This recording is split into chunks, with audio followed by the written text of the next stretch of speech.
सत्य श्री ओम सतनाम सत्साहिब। हे सत्संग प्रेमियों, हे साध संगत, आज के सत्संग प्रवचन में रामायणी 59 और 60 को लिया गया है। दोस्तों, भाई बहनों, हमारे इस कार्यक्रम को, इस चैनल को सपोर्ट करें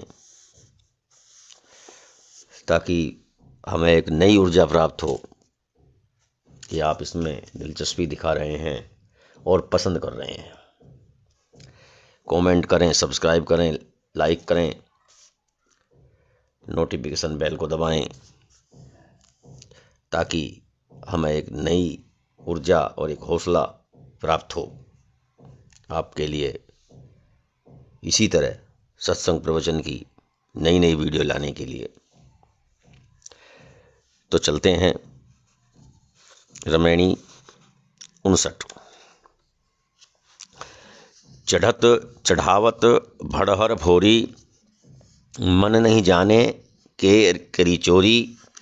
चोर एक मूसई संसारा, बिरला जन कोई बूझन हारा। स्वर्ग पताल भूम ले बारी, एकई राम सकल रखवारी। इस रामायणी में कुल 3 चौपाइयाँ हैं और इसमें कबीर साहिब योगियों की जो साधना पद्धति है उसको नकारते हुए बता रहे हैं और क्या श्रेष्ठ है उसे बता रहे हैं।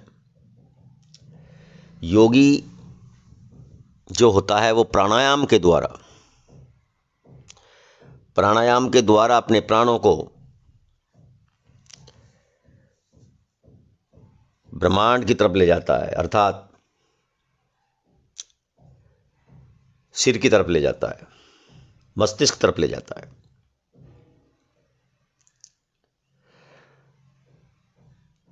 लोम अनुलोम,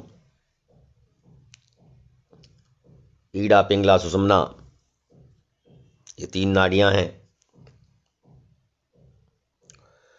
और ईड़ा को और पिंगला को बंद करके सुषुम्ना में को प्राण निकालते हैं और फिर चक्र के माध्यम से अपने प्राणों को ऊपर को ले जाते हैं, जिसे कुंडली जागरण कहते हैं।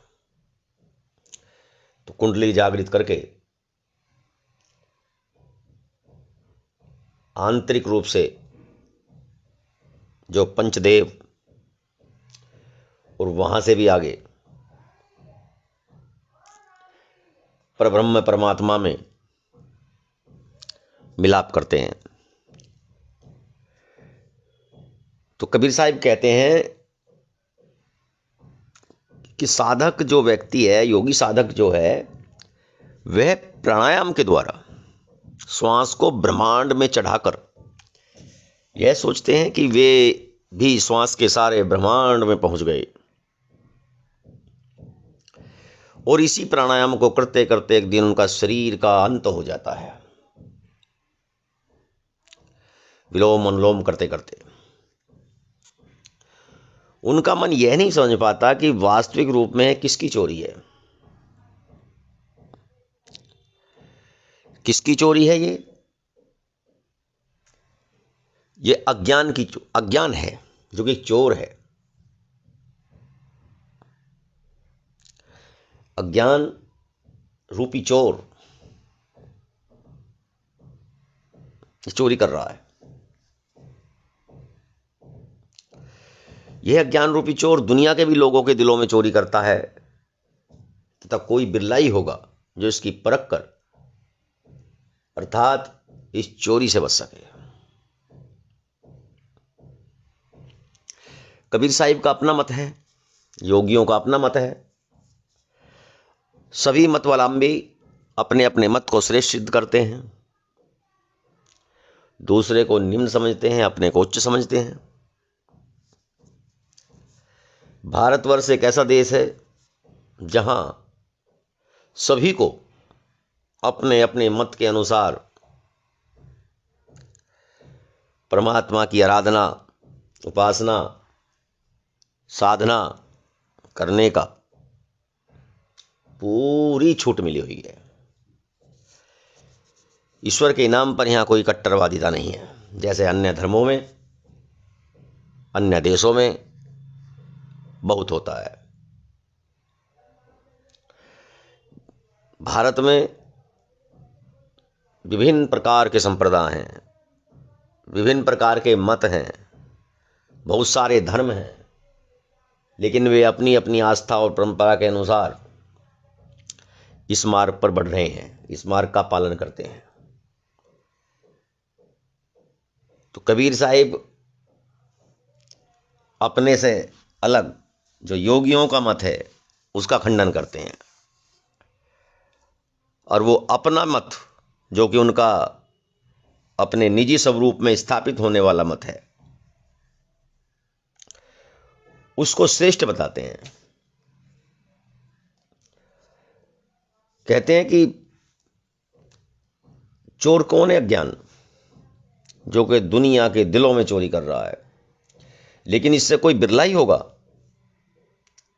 जो इसे परख सके, इस अज्ञानता को समझ सके और इससे छुटकारा पा सके। कहने का अर्थ है कि स्वर्ग या आकाश, पृथ्वी और पाताल रूपी फुलवारी में एकमात्र आत्माराम रूपी माली ही अज्ञान रूपी चोर से रक्षा कर सकता है। अज्ञान कब मिटेगा? अज्ञान तब मिटेगा जब साधक अपने आत्माराम में, स्व आत्माराम में, अपने निजी स्वरूप में स्थापित होगा, तब उसका ज्ञान मिट जाएगा और वही अज्ञान रूपी चोर से रक्षा कर सकता है। आगे साखी, पाहन है सब गए बिन भितियन के चित्र, जासो कियो मिताइया शोधन भया न हित। कबीर साहब कहते हैं कि स्वरूप ज्ञान के बिना केवल शारीरिक साधना द्वारा जड़ अध्यासी होकर सब चले गए।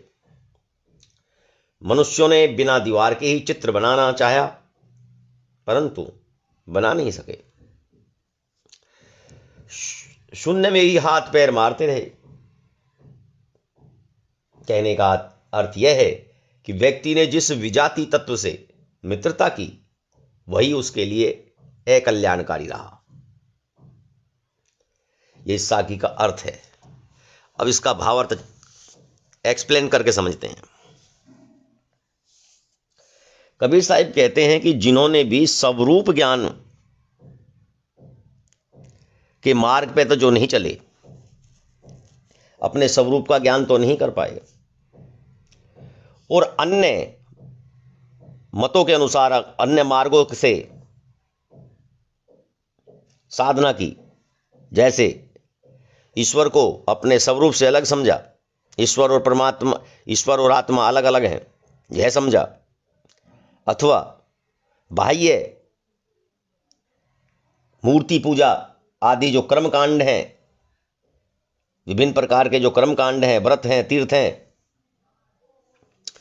इनका पालन किया, शारीरिक साधना की, जैसे कि शारीरिक साधना बहुत करते हैं, अग्नि में बैठ जाएंगे, जल में खड़े हो जाएंगे, भूखे रहेंगे, एक पैर से खड़े हो जाएंगे, कोई एक हाथ को ऊपर उठाए रखता है, ये सब शारीरिक साधना है। तो जो इन शारीरिक साधनाओं और स्वरूप ज्ञान से अलग मतों पर चले, वे जड़ अध्यासी हुए, जड़ अध्यासी होकर के ऐसे ही चले गए। मनुष्यों ने जैसे कि दीवार है नहीं और उस पर चित्र बनाया, तो क्या बन सकता है? कभी नहीं बन सकता। तो ऐसी प्रकार की साधनाएं की और चले गए, शून्य में ही हाथ पैर मारते रहे। जासो के ओ मिताइया शोधन भयान हित,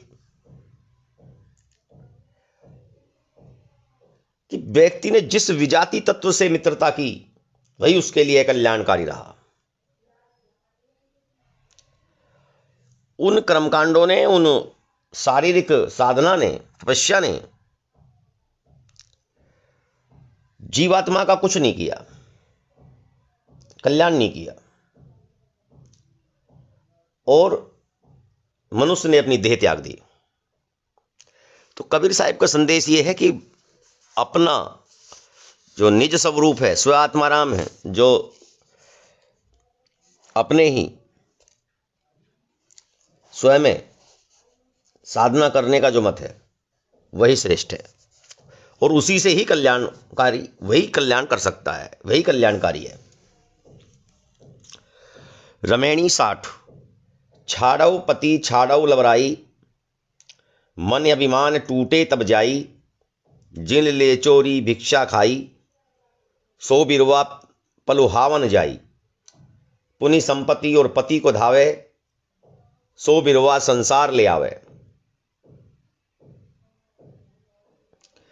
सदगुरु कहते हैं कि हे साधक, स्वयं को श्रेष्ठ समझने का अहंकार छोड़ दे, और मेरा यह है, मेरा वह है, मैं बहुत बड़ा आदमी हूं इत्यादि डींग मारने की प्रवृत्ति को छोड़ दे, तभी तेरे मन का अहंकार समाप्त होगा। जो मनुष्य चोरी करके खाते हैं या समर्थ होते हुए भिक्षा मांगकर अपना पेट भरते हैं, वे अपने ही अज्ञान रूपी वृक्ष को पुष्पित और पल्लवित करते हैं। सांसारिक पद, प्रतिष्ठा, स्वामित्व आदि की इच्छा करते रहते हैं। उन्हें यही भोग और वासना रूपी अंकुर बार बार संसार रूपी नगर में नचाएगा, और यही अज्ञान अंकुर वृक्ष का रूप धारण कर लेगा। इस रमैनी में कबीर साहिब लोभ, लालच, अहंकार आदि की जो प्रवृत्ति मनुष्य के अंदर है उसका विरोध करके समझाते हुए कहते हैं कि मनुष्य को स्वयं अपने आप को श्रेष्ठ समझने का अहंकार नहीं करना चाहिए। अहंकार, श्रेष्ठ होने का अहंकार, यह मेरा है, ये तेरा है, वह मेरा है, मैं बहुत बड़ा आदमी हूं, मैं यह कर सकता हूं, मैं वह कर सकता हूं, मेरे जैसा कोई बलशाली नहीं है, मेरा जैसा कोई बुद्धिमान नहीं है। इस तरह की जो बातें की जाती हैं, इस प्रवृत्ति को छोड़ देना चाहिए। इस तरह की बातें मन बुद्धि में कभी नहीं आनी चाहिए। जब हम इस प्रवृत्ति को त्याग देंगे, इस डींग मारने की प्रवृत्ति को त्याग देंगे, तभी मन का अहंकार समाप्त होगा।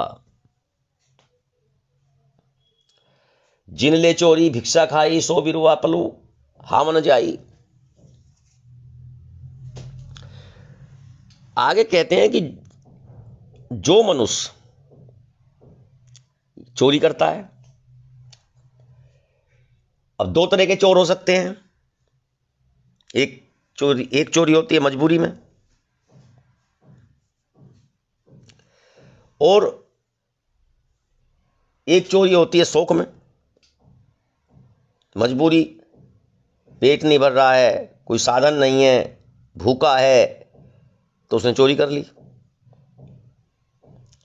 उचित तो वह भी नहीं है, लेकिन उसकी वो मजबूरी है, मजबूरी ने उससे गलती करवा दी। लेकिन जिसके पास सब कुछ है और फिर भी चोरी कर रहा है, तो वह तो बिल्कुल भी 100% क्षमा करने के योग्य नहीं है, दंडनीय है, धर्म मार्ग पर भी और कानून मार्ग पर भी।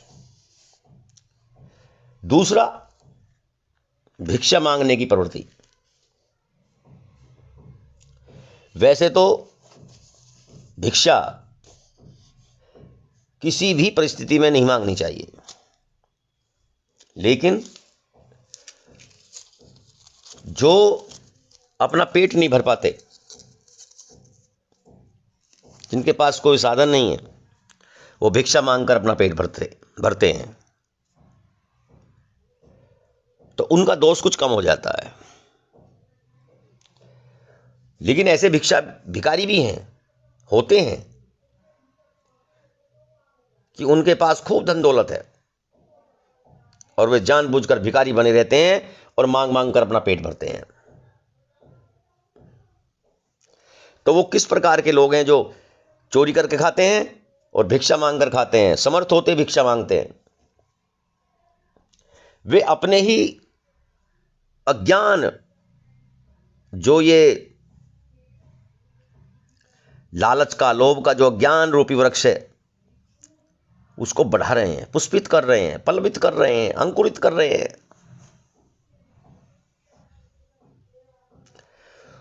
और सांसारिक पद प्रतिष्ठा स्वामित्व आदि की इच्छा करते रहते हैं, इच्छा करते हैं।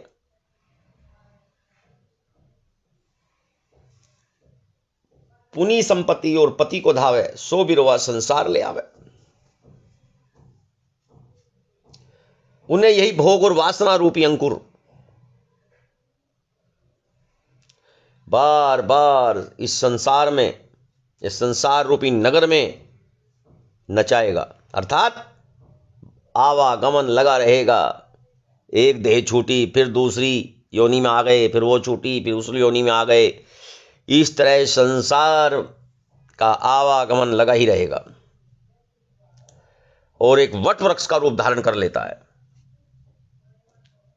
भोग और ये वासना की ये प्रवृत्ति एक वृक्ष बन जाता है, छोटा सा अंकुर, अज्ञान का छोटा सा अंकुर महान वृक्ष बन जाता है।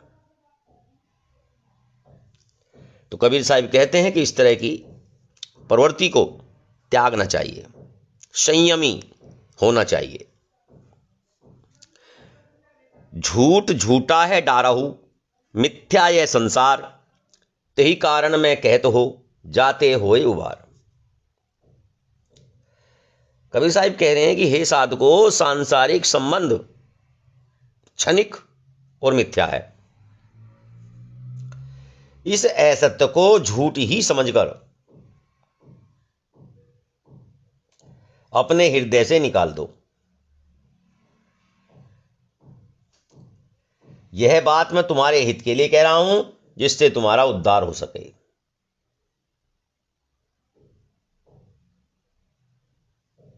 झूठ झूठा है डारहु, मिथ्या यह संसार।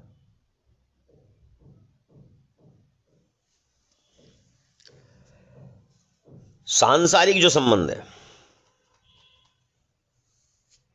ये सांसारिक संबंध ये क्षणिक है और इस बात को पूरी तरह से समझ लेना चाहिए और इसको सत्य मान लेना चाहिए कि संसार मिथ्या है।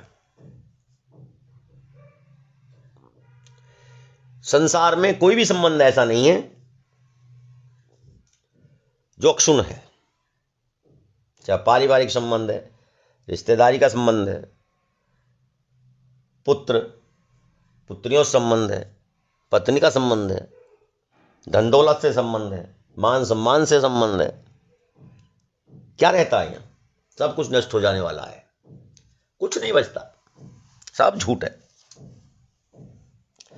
और हमें इसको पूरी तरह से झूठ समझकर ये अपने हृदय से इसे निकाल देना चाहिए। संसार की तरफ झुकाव समाप्त कर देना चाहिए। कार्य के लिए, सिर्फ कार्य, उत्तरदायित्व, अपने कर्म, धर्म आदि के लिए सांसारिक संबंधों को निर्वाहित कीजिए, चिपके नहीं, ममता और मोह में फंसे नहीं। तो कबीरदास जी कह रहे हैं कि मैं आपके हित के लिए कह रहा हूं ये, ताकि तुम्हारा उद्धार हो सके। जाते होए उबार, ताकि तुम्हारा उद्धार हो सके। तो मेरी इस बात को मान लो कि ये सांसारिक संबंध क्षणिक है। दोस्तों, रामायणी नंबर 59 और 60 का ये आज का प्रसंग यहीं पर विराम होता है और कल तक के लिए आप सभी से हाथ जोड़कर सत्य श्री ओम, सतनाम, सत साहिब।